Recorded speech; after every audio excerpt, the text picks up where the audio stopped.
Evening. Members, thank you. Good evening and a warm welcome to residents attending the evening meeting tonight, and it is a warm evening, I apologise for that. We're not expecting a fire drill this evening, so if the fire alarm does go off during the meeting, please leave by the nearest emergency exit and make your way and gather outside Runnymede Hall. Right, Cabinet members, please introduce yourself as listed on the agenda, starting with Councillor Warren Gibson. Thank you, Leader. Councillor Warren Gibson. I'm Cabinet Member for Strategic Planning. And I'd like to say good evening to the other members and good evening to residents. Good evening, Councillor Michael Fuller, Cabinet Member for Environment. Rob? Apologies. Good evening all. Councillor Rob Lillis, Cabinet Member for Health, Wellbeing and Housing. Good evening, Councillor Steve Mountford, Cabinet Member for Resources. Good evening everybody. Councillor Barry Palmer, Cabinet Member for Economic Growth and Climate Action. Good evening all. Councillor Tom Gibson, Cabinet Member for Assets and Special Projects. Thank you, members, and I'm Councillor Dave Blackwell, Leader of the Council. Members and officers, if you wish to take your jackets off, please feel free to do so, because it's very warm in here tonight. Agenda item 5, item 1, apologies for absent. I don't think we have any. We do. We've got apologies from Councillor Savage. All right, Councillor Savage. I wonder where he'd gone. Yeah. Agenda item 2, declarators of interest. Members, I have to declare an item to do with Canvey Lake that I'm a member of the Canvey Island Town Council. Agenda item, the minutes of the meeting held on the 17th of July. Members, the minutes, have I the right to sign the minutes as correct? Thank you very much. Agenda item 4, members' question on notice. There are none. Right, members, what we're going to do tonight, because I know a lot of people have turned up here tonight on a special item, that's item 7. So we're going to bring that forward so that we don't make the public sit here in this very hot chamber. So agenda item 7 is basically, if I can find it, members, we have a report relating the purchase and development of the former privately owned Abbeyfield Sheltered Housing Scheme in Chapel Lane, Hadley. The ward councillors for Hadley St James's have been invited to attend the meeting this evening as there have been a number of questions raised by residents relating this report. All those residents who have sent questions will receive individual responses to their questions on this matter. I will now hand over to Councillor Rob Lillis and Councillor Tom Gibson, who will introduce the item. Thank you. Thank you, Leader. So we're going to take a little bit of an unorthodox approach to this one, just because of the significant public interest in the item. We're going to just show briefly a short PowerPoint presentation that the officers have kindly put together for us, just to give a brief overview of the context behind this proposal.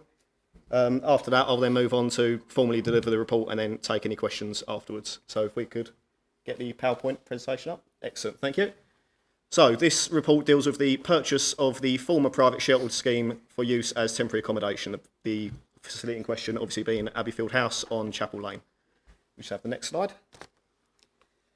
So as portfolio holder for assets, I'll mainly deal with the business case, and Councillor Lillis, as portfolio holder for housing, will try to cover some of the broad points on that side of things before I formally deliver the full report. One of the council's main statutory duties is to house residents who present to the council as homeless.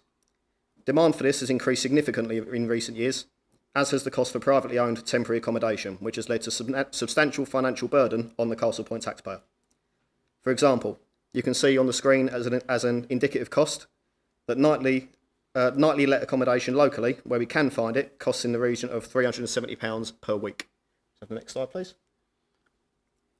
So if this proposal is approved tonight, the investment will result in a greater capacity to house our homeless residents, a substantial portion of which are families, within the borough at a far reduced cost to the taxpayer.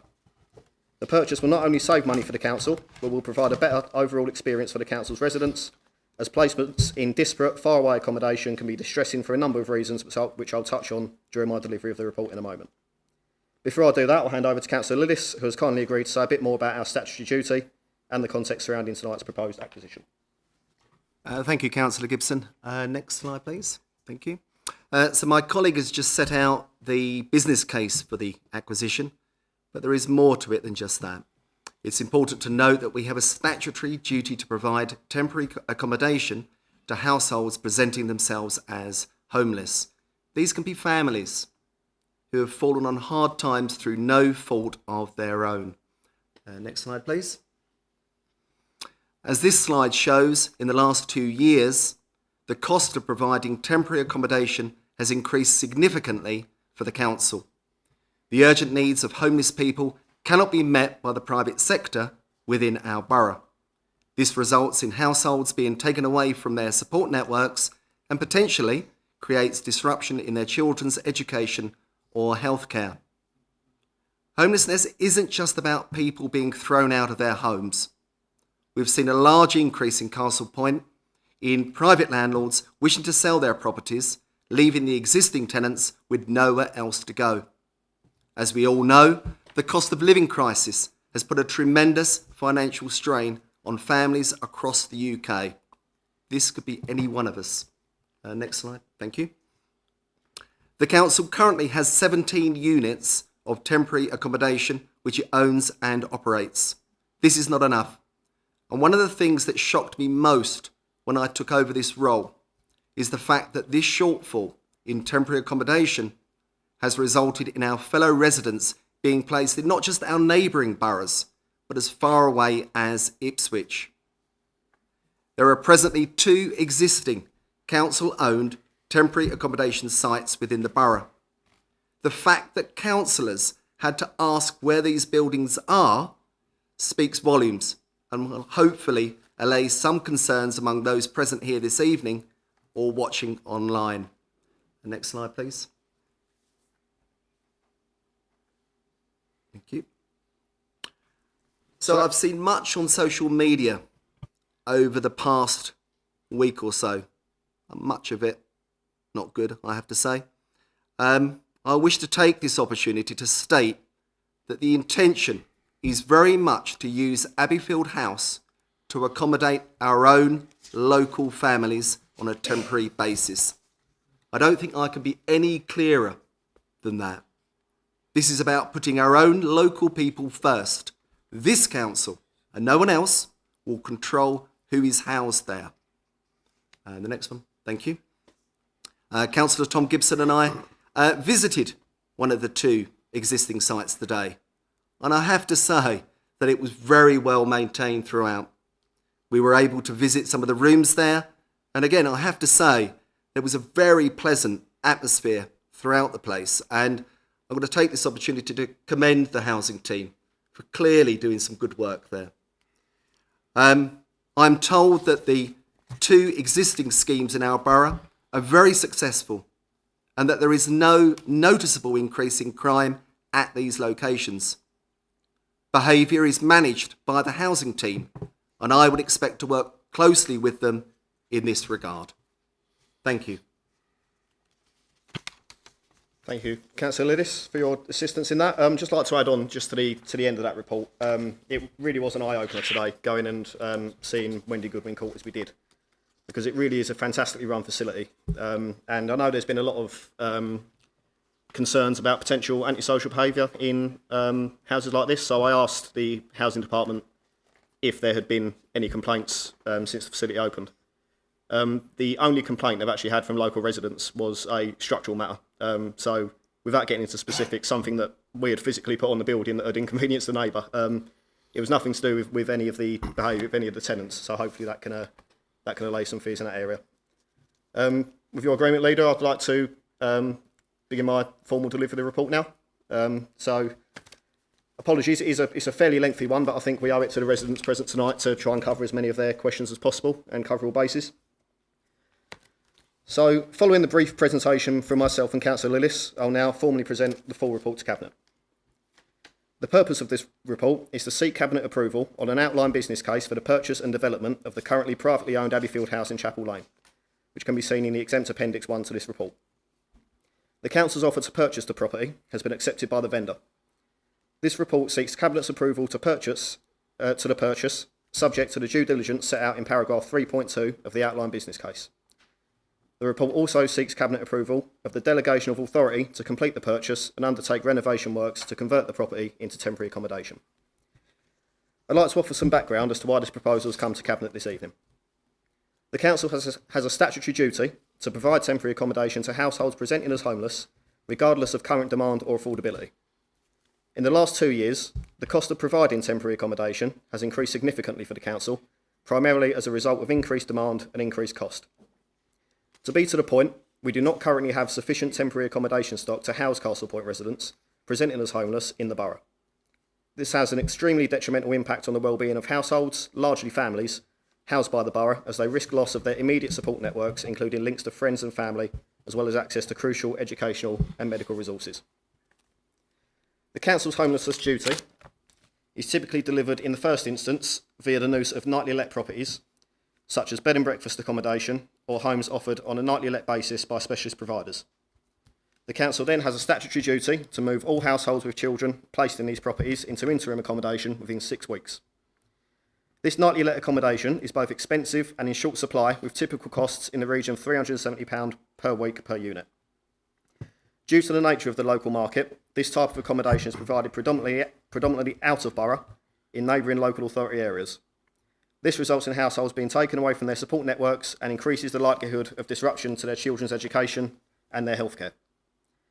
This use of bed and breakfast accommodation cost the Council General Fund £532,000 in the financial year 23-24, an increase from £310,000 in the previous financial year. The Council currently has 17 units of temporary accommodation which it owns and operates. This is nowhere near enough to satisfy the current demand, with 50 nightly let places routinely filled by households in private sector temporary accommodation. This private sector provision simply cannot meet the urgent needs of homeless people within the borough. Out of borough placements, principally in Basildon, Rochford and Southend, but as far as Ipswich and Thurrock, account for 92% of emergency placements. There is a clear demand, and I would go as far to say an urgent need, for affordable temporary accommodation to be provided locally. Abbeyfield House currently consists of 14 bedsits and 2 one-bedroom flats, and recently came onto the market for sale. This property is ideal for use as temporary accommodation, as it is conveniently located to nearby facilities to meet the requirements of homeless households. The outline business case confirms that this proposed purchase will result in greater capacity to house homeless residents within the borough at a cost which is far less expensive than the current provision, thereby not only allowing for a far less distressing experience for users of this provision, but also saving a substantial amount of taxpayers' money. I'd now like to turn to the outline business case and the next steps should Cabinet approve this proposal tonight. The outline business case was considered by the Council's Asset Review Board and was endorsed as being worthy of recommendation to the Cabinet for decision. On this basis, an offer of £1.1 million was made to the vendor. This offer was based upon an independent market appraisal commissioned by the Director for Commercial and Assets and was £100,000 below the asking price. This offer was subsequently accepted by the vendor. It is important to note, however, that completion of the sale still remains subject to full due diligence and to Cabinet approval, as proposed in the recommendations of this report. The outline business case proposes the refurbishment and redevelopment of the internal layout, which will cost an estimated £500,000. A contingency of £200,000 has been included in order to allow for any additional unforeseen costs and to demonstrate the viability of the project, even at this potential increased cost. The proposal is to redevelop the internal layout of the property by removing the current communal facilities to allow the total number of units to increase from 16 to 19, and with individual kitchen and ensuite facilities to make them self-contained units. Plans showing the location and borders, as well as the floor plans of the property, are shown in Appendix 2. Following the refurbishment and redevelopment works, the property will be operated by the housing team on the same basis as the Council's two temporary accommodation facilities in Benfleet and Canvey Island, as they exist currently. Conversion of the property is not considered to constitute a change of use requiring planning consent, but this is something that will have to be kept under review. For example, planning requirements relating to the addition of the new rooms. The works will be compliant with all current building regulations, and upon acquisition, the Council will appoint an architect to scope the site and deliver a draft specification.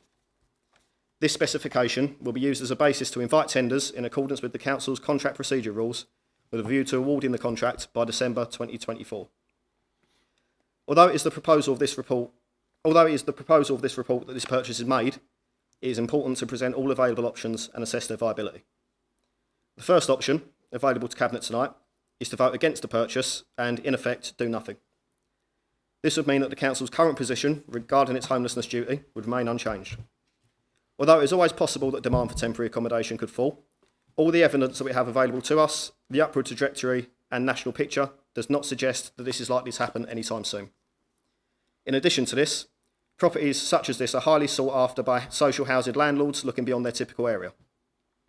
Failure to secure and use the property for the benefit of Castle Point's own local residents increases the risk that the property is acquired by either another local authority looking to house their own homeless in the facility, or by central government in order to house asylum seekers to advance their desire to discontinue the use of hotels for this purpose.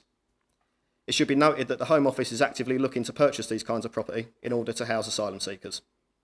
Should Castle Point Council purchase the property, this would prevent this from being the case, except where the existing criteria for eligibility for access to Castle Point homelessness provision has already been met.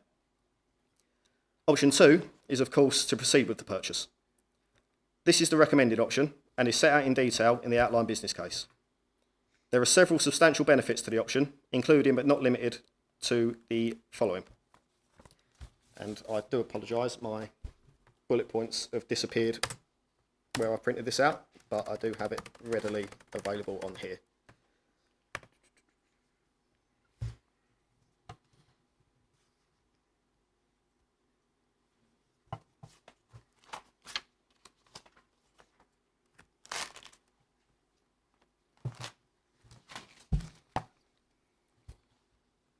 Excellent, thank you.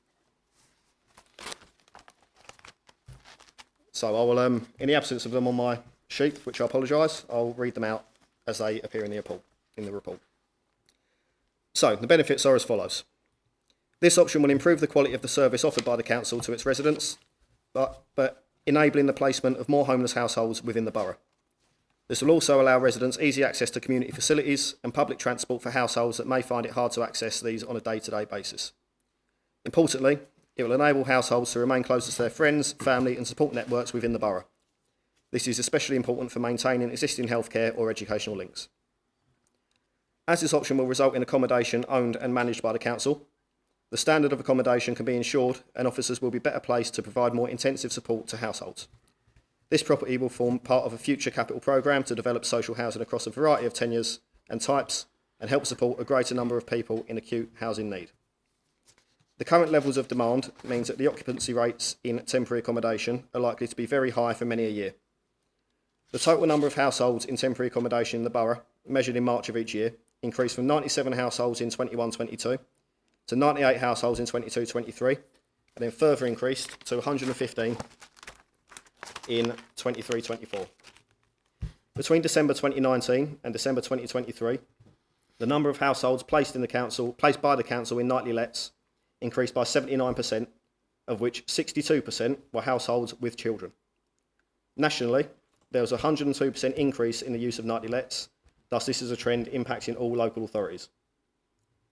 The outline business case concludes that there will be an average net financial gain to the general fund of £155,000 per annum after the repayment of the initial purchase price, refurbishment and redevelopment costs, and interest charges amortised over a 20-year period, which is considered a reasonable asset life striking a balance between cash flow and swift repayment.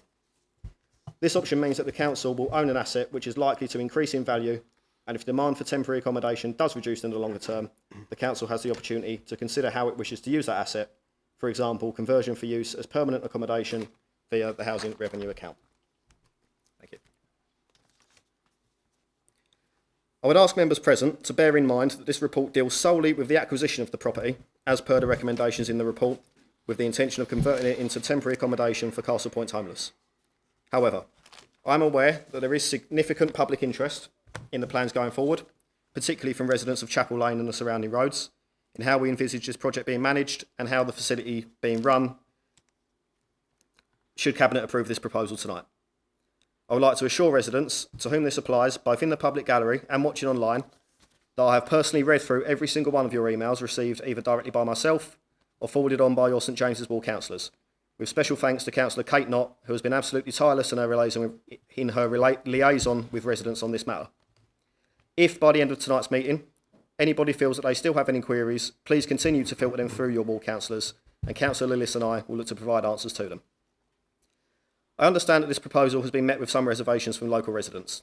but I believe this is largely due to misinformation or perhaps a lack of clarity over what the council actually plans to do with Abbeyfield House. I've seen many references made to plans for a homeless shelter on the Abbeyfield House site. The usual perception of a homeless shelter is a large open space filled with temporary beds occupied on a nightly basis, which closes during the day. This is not what these plans will mean for Abbeyfield House. All units will be self-contained and have their own dedicated kitchen and bathroom facilities, and many will be suitable for families. In terms of the demographic of residents likely to make use of the facility, allow me to refer to the council's 2 existing temporary accommodation facilities. Over the past 8 years, we have accommodated 332 people in our schemes, of which 113 were men, 133 were women, and 86 were children. And the average age of adults currently in our schemes is 32. This is representative of the demographic for which we are looking to make provision at Abbeyfield House. As you can see, this will not be a facility used solely to house large numbers of young single men, as many residents have been concerned about, and that, in fact, the council houses more women in similar such schemes than men. Again, it is important to stress that this is a proposal for local people. So to be clear, this facility, subject to Cabinet approval tonight, will be solely for the use of Castle Point residents who present to the council as homeless and find themselves in need of our assistance. This facility will not be used to house asylum seekers to whom we don't already have a statutory responsibility, nor will it be used to house homeless people who have presented to any other local authority. We will only allocate here homeless residents to which we have an existing statutory duty. Hadley, along with the rest of Castle Point, has an exceptionally strong community togetherness about it.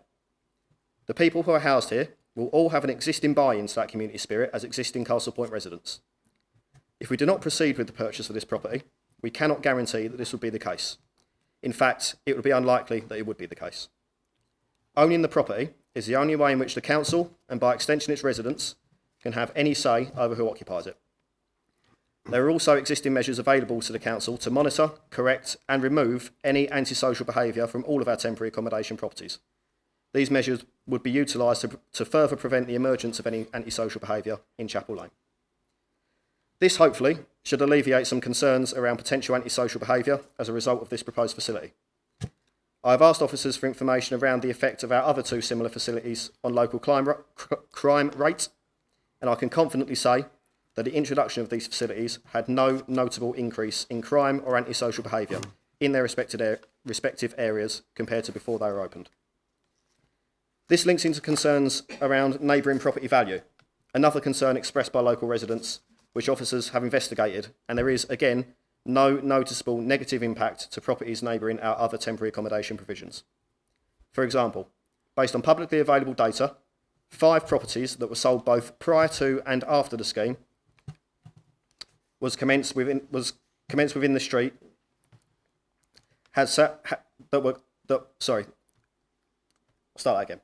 For example, based on publicly available data, 5 properties that were sold both prior to and after the scheme was commenced within the street had sale prices either in line or beyond the borough average. Therefore, it can be seen that there is no evidence to say that there will be a detrimental effect on property prices on Chapel Lane or surrounding roads as a result of this proposal. There have also been concerns raised over matters of local resident convenience, such as car parking. However, residents at existing schemes within the borough do not tend to own vehicles, and parking provision made generally goes unused. This will, however, be part of the considerations undertaken as part of the process. This would, therefore, limit any impact on pre-existing parking issues on and around Chapel Lane. We will be communicating with surrounding residents about the proposals and taking into account any concerns raised as part of our commitment to the residents of the borough. It is also our experience within Sheltwood housing that many residents have multiple visits each day from care providers. This would not be the case with the new residents, thus a reduction in traffic is likely to occur. In summary, this development will benefit the whole community. It will see the creation of a facility which will primarily house families who have found themselves in need of council assistance, often through no fault of their own, and already buy into the community spirit of Castle Point. Hopefully this has covered the main queries and concerns, although I know that ward councillors have passed on some more questions from residents that Councillor Lillis and myself would be happy to answer. We would also encourage residents to submit any further queries via their ward councillors, which we will endeavour to answer. Leader, with your agreement, I'd like to suggest that we take any such questions now before the recommendations are moved. Although I've delivered this report, as it only deals with the acquisition of the property rather than the running of it, Councillor Lillis, as portfolio holder for housing, has expressed that he would be happy to answer any questions on the management, which we are currently in a position to do so. This being the case, may I suggest that any questions regarding the acquisition or commercial side of the proposal be directed to myself, and any to do with the future management of the facility or broader related housing issues be directed to Councillor Lillis. Once these have been answered, I think we'll be in a position to move the recommendations as set out in the report. Thank you. Thank you, Councillor Gibson and Councillor Rob Lillis for a very comprehensive. Members, I can remind you there is an apex in this report. If anyone wishes to ask any questions on this appendix, it will be necessary as to ask members of the public to leave the chamber and stop the public live stream. So if anyone does need to refer to the appendix, can you please raise your hand? If not, then we'll move on to members' questions. Have we got any members' questions? Yes, thank you, Leader. If I may, we thought the sort of the best angle to come at this is obviously the St James's councillors have gone through the emails, they've compiled the questions. So I do have a few questions here. Just so we can clarify some of them that I'd like to ask Councillor Tom Gibson and Councillor Rob Lillis as portfolio holders. Okay. Okay. Thank you. We'll start with Councillor Gibson. Why is current building use being changed? Thank you, Councillor. So when the building came to the attention of the Asset Review Board, we did discuss a range of different potential uses for the property should the council look to acquire it. One of them being, as some residents have suggested, sheltered accommodation, and also, as we have settled on this report, temporary accommodation. The reason we came to the proposal that we have is that currently the council does not have a need for additional sheltered accommodation for elderly people, which is what the building currently lends itself to. The council is crying out, however, for additional temporary accommodation resource, as I mentioned in my report. Not only will have an extra provision of this kind of facility benefit the council and, by extension, taxpayers financially, it will also ensure that we can do more to house local families closer to their support networks and avoid scattering them in disparate placements as far away as Thurrock and Ipswich. Thank you. Thank you, Councillor. Second question. Why have residents not been consulted so far? Thank you very much. So, yeah, absolutely valid question. It's one that we've had a lot from a lot of Chapel Lane residents. In terms of council policy when it relates to acquisitions, public consultation in this kind of acquisition development is not a requirement, although we do seek to engage with residents as best we can. It's important to note that tonight's report only deals with the acquisition of the property and not the running of it. It is not standard practice for the council to consult with the public when undertaking an acquisition as per the council's acquisition and disposals policy. However, as stated in my delivery of tonight's report, I have read every single email from residents forwarded on by ward councillors and have sought to answer them all this evening. If anybody feels that they further need clarification on any matters raised, I would encourage them to continue to pass on inquiries through their ward councillors, and myself and Councillor Lillis will commit to respond to them with any information that we have available to us. Thank you. Thank you, Councillor. What criteria was used to select this site for the proposed temporary accommodation provision, please? Yep, so again, a good question, one that we've had quite a lot. In truth, there's no real set criteria for what we would seek to acquire and transform into temporary accommodation.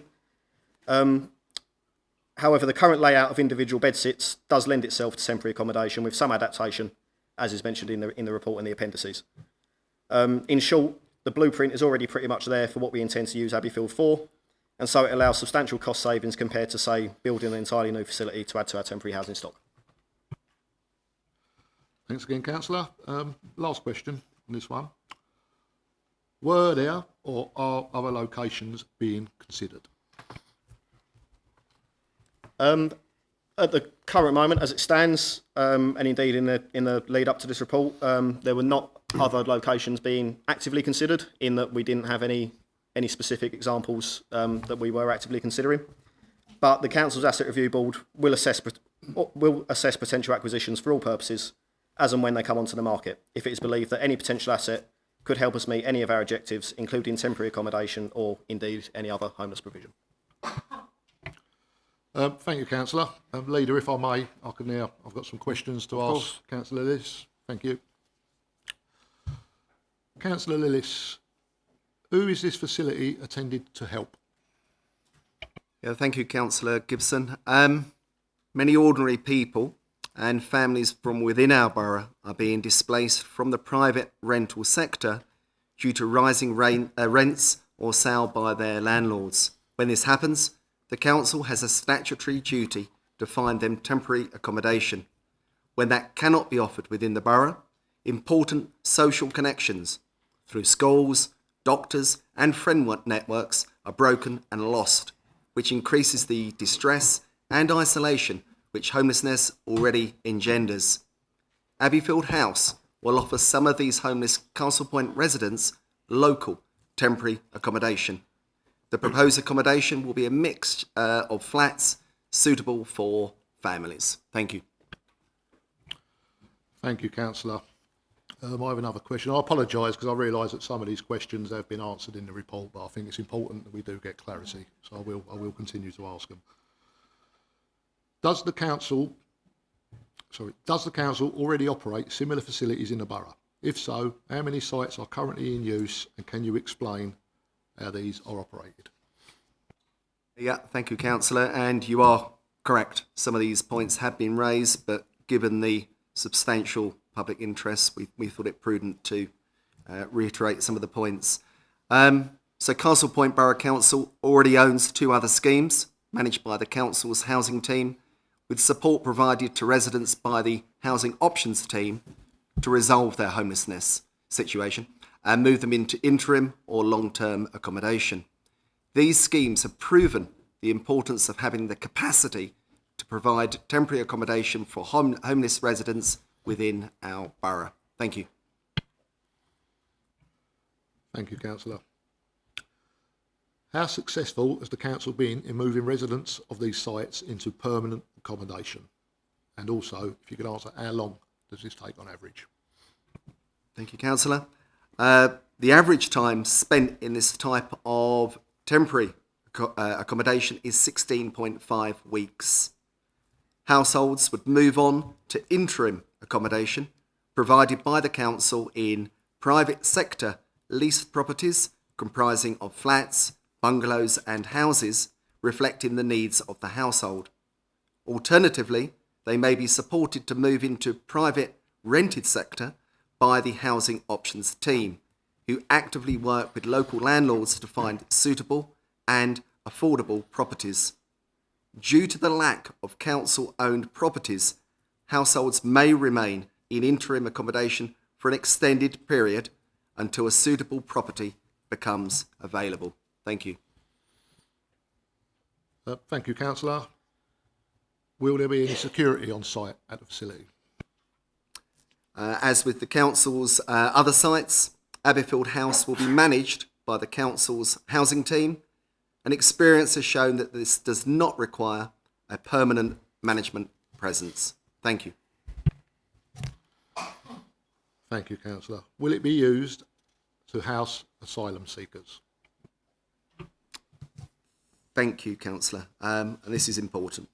Let me repeat what I said earlier this evening, and indeed my colleague Tom Gibson has stressed this point. The intention is very much to use Abbeyfield House to accommodate our own local families on a temporary basis. Thank you. Thank you, Councillor. How would residents be managed? Thank you, Councillor. The properties will be self-contained flats and will be managed by the council's housing team, with support provided to residents by the housing options team to resolve their homelessness situation and move them on to interim or long-term accommodation.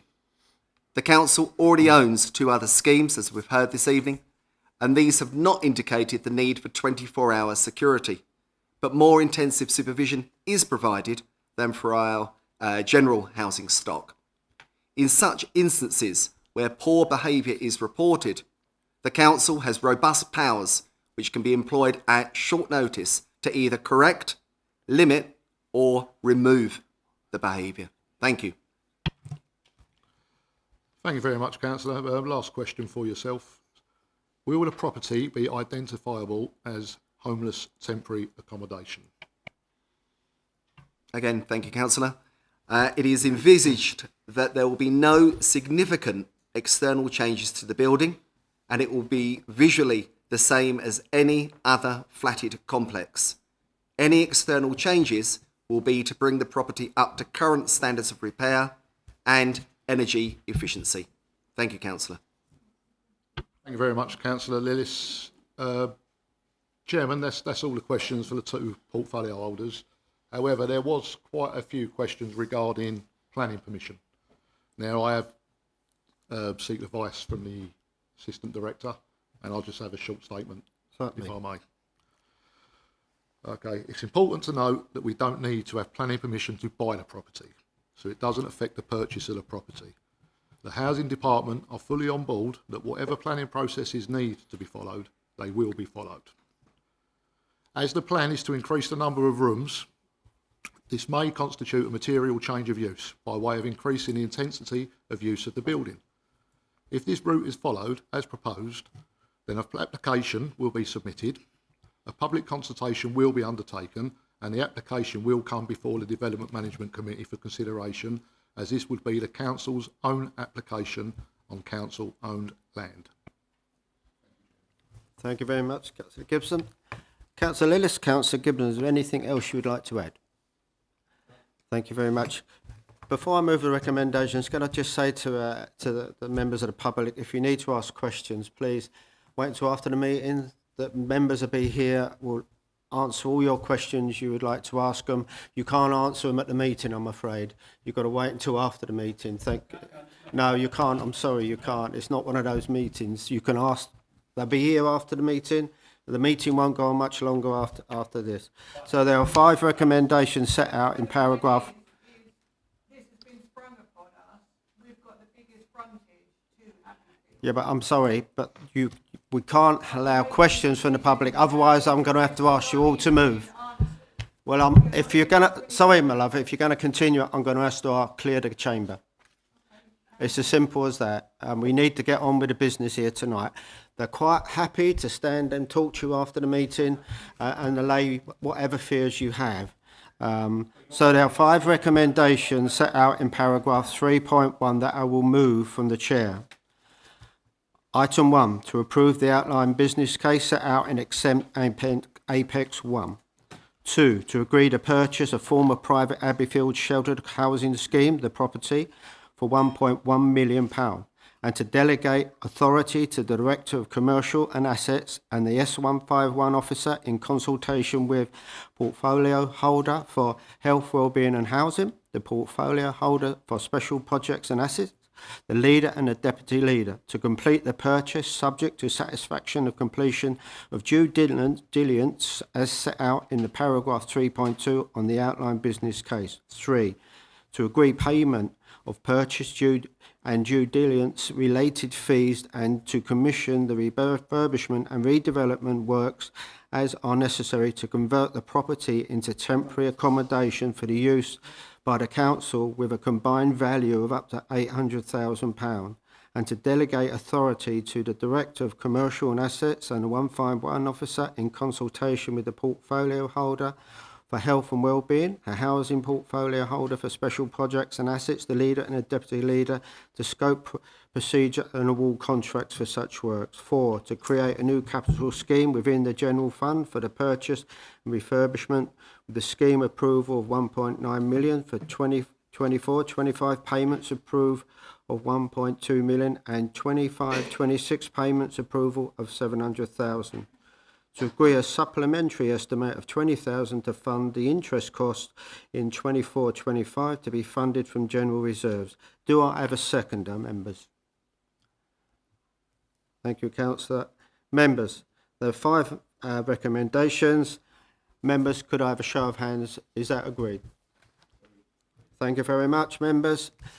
Moving on, members of the public, if you wish to vacate the chamber, you can go now, or you're quite happy if you want to stay on for the rest of the meeting. Thank you very much. Moving on then, agenda item No, you can't. I'm sorry, my darling. You can't. You can ask it after the meeting. Then you can ask whatever you want after the meeting.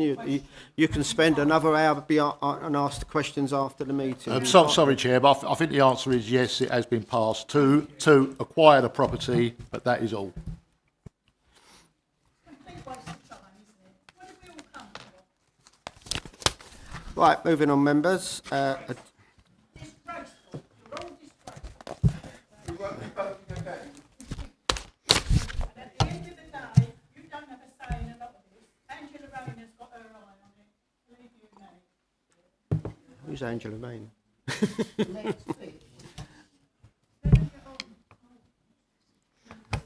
People are so nimbified, aren't they? Not on my doorstep. Right, okay, members. Agenda item 5. Matters referred from Overview and Scrutiny Committee, renegotiation of the existing lease and management agreement of Canvey Lake. Members, we have an item of business from the Overview and Scrutiny Committee held on the 30th of July and with recommendations relating to the deed of variation of the lease between the Borough and the Canvey Town Council. Councillor Watson, I'm pleased to see you here tonight. Could you introduce this item? Thank you, Leader, and good evening all. I'm happy to introduce this item. This council granted a 99-year lease to Canvey Island Town Council on the 1st of March 2010 for Canvey Lake and the surrounding landscaped areas on a peppercorn rent of just £1. As well as being an important local amenity, the lake is a service water, bear with me, Leader, attenuation unit and is part of the flood prevention measures in place on Canvey Island. And contrary to rumours going around, this lake will not be filled in. The day-to-day management of the lake and overall operation lies within the Town Council. However, the Borough Council has a stakeholder role to help the Town Council in a way which the lease is operated in terms of future sustainability. The Town Council is putting in place plans for a number of solutions that will look at the long-term biodiversity and financial sustainability of the lake going forward. The legal arrangements that were put in place in 2010 are no longer fit for purpose to enable the Town Council to take its plans forward. The Council's monitoring officer has put together a deed of variation, which is a legal instrument and will amend the terms of the lease that relate to the Town Council's Common Liaison Committee and potentially replace it with a stakeholder forum. The deed of variation has been considered by the Town Council, who are happy with it, and it is now with the Borough Council for agreement. At the meeting of Overview and Scrutiny on the 30th of July, we heard the key stakeholders had been approached and were happy with the proposal. Under the proposed new arrangements, they would be involved more proactively and help design the strategic future of the lake. Leader, I am happy to commend the recommendations set out in paragraph 2.1 of the report to Cabinet. Thank you. Thank you, Councillor Watson. Councillor Fuller, would you like to move the recommendations? I move the recommendations. Do I have a seconder, please? Thank you very much, councillors. Members, are you happy to vote for the recommendations altogether? Can I have a show of hands, please, those in favour? Thank you, members. That's approved. Okay, moving on. The next item of business, agenda item 6, the Paddocks update. Members, we have an update on the progress of the refurbishment of the project at Canvey Island Paddocks Community Centre. Councillor Tom Gibson, please introduce this item. Thank you, Leader. You'll be pleased to know this one's a little bit more brief than the last one. But just for some background to this report, just before Christmas last year, Cabinet approved funding of circa £1.5 million in order to undertake necessary capital works at the Paddocks on Canvey Island, which has been identified from a building condition survey commissioned by the member Task and Finish Group. That survey identified an estimated £1.9 million of works to be carried out within a recommended 5-year period, broadly covering the roof, ceilings, walls, flooring, external fabric, windows and some car parking areas. The 1066 bar and first floor areas were excluded due to prohibitive access. In the interest of clarity, not all of the works identified by the Building Condition Survey were included in this first phase of works. This was a risk-based decision taken to ensure that the main areas of concern for the building were dealt with as quickly as possible. The works commissioned as part of this phase 1 are set out in the report and will be delivered broadly to time and to budget. A small overrun on both is due primarily to the high levels of antisocial behaviour to which the site was subjected during the early phase of these works, but this has now been dealt with and extra security measures put in place. In order to carry out this first phase of works, it was necessary to isolate the electrics across the entire building in order to work safely. It then became clear that the configuration of those wider electrics had been done poorly in the past, as they didn't isolate correctly, as they should have done. In very simple terms, this needs to be corrected before the building can be switched back on as a matter of safety. If we don't carry out these works, we can't open the building at all, and the to-date £1.5 million investment will be for nothing. This discovery is of course disappointing. We always knew that we'd have to undertake additional works as per the building survey report, but we had good reason to believe that they could wait until a later phase. This has turned out not to be the case. Make no mistake, this is a reflection of the decades of underinvestment in the building and planned lack of preventative maintenance for the last 20 years, which far predates the independent administration's takeover of the council. The last 20 years has seen an over-reliance on localised repairs, which amount to little more than patch-up jobs. We've considered whether we can arrange the works in a way so that Hall 1 can reopen during December for use and hire over the Christmas period. To do so would cost an extra £45,000. On balance, my recommendation is that we do not do this and just require the contractor to push on through and get the works finished and up to standard as quickly as possible in order to avoid further disruption and expense to taxpayers. On this basis, I ask Cabinet to support the recommendation for option 2A and subsequently the stated increase in the capital scheme as set out in section 3.1 of the report. Thank you, and I'll be happy to take any questions. Thank you, Councillor. Members, any questions? No members?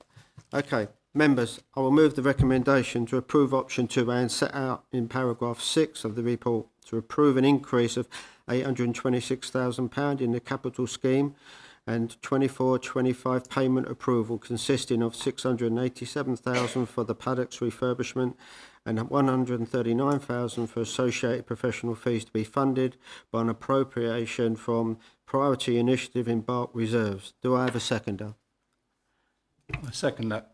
Thank you, members. Can I, if all members are in favour of the recommendation, can I have a show of hands? Thank you, members. That is approved. Members,